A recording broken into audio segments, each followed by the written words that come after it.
Hi friends అందరికి. ఇంకా నేను ఇన్స్టిట్యూట్ నుంచి వచ్చేసరికి మామూలు అయితే పిండి కలిపేసి చపాతీలు అయితే రుద్దు పెట్టేసినారు. ఇంకా నేనైతే కాలుస్తాను ఇప్పుడు. ఇదే ఫస్ట్ అనమాట. ఇంకా అందుకని సరిగ్గా లేదు. నెక్స్ట్ ఇంకా రపరప ఇంకా నేను కాల్చే కొద్దీ బాను అయితే ఒక పక్క రుద్దుతా అన్నాడు అనమాట. ఇంకా రేపు మార్నింగ్ కానీ ఇవే, అందుకని ఎక్కువగా చేసుకున్నాము. ఇంకా మళ్ళీ మార్నింగ్ లేసి చేయడానికి ఇబ్బంది అవుతుందని. చపాతీ రెడీ అయిపోయింది.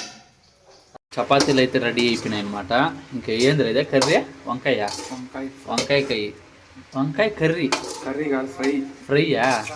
అది ఫ్రై అయితే స్టార్ట్ చేసినట్టు చేయడము. దీనికి ముందే బుడక పెట్టుకున్నారనమాట మా వాళ్ళు.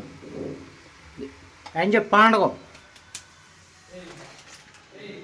ఇదిగో చపాతీలు ఇదిగా ఎన్ని బా రేపు మార్నింగ్ కానీ. ఇంకా వంకాయ కర్రీ అయితే కంప్లీట్ అయిందనమాట. ఇంకా మధ్యాహ్నం చేసిన పప్పు కానీ ఉండింది దాని జతకి. ఇంకా చపాతీలు, పప్పును, వంకాయ కర్రీ అన్ని హాల్లో ఎత్తుకొచ్చి పెట్టుకొని ఇంకా అందరూ ప్లేట్లు వేసుకొని తినడం అయితే స్టార్ట్ చేసినాం అనమాట. ఇంకా అలా 2 చపాతీలను, వంకాయ కర్రీ, పప్పు వేసుకొని తింటే సాంబ్రంగా మామూలుగా లేదనమాట. టేస్ట్ అయితే అదిరిపోయిందనమాట. ఇంక ఈ వీడియోకి అయితే అంతే ఫ్రెండ్స్. ఫాలో కొట్టి లైక్ అయితే చేసేయండి. ఇంక యూట్యూబ్లో అయితే సబ్స్క్రైబ్ చేసేయండి.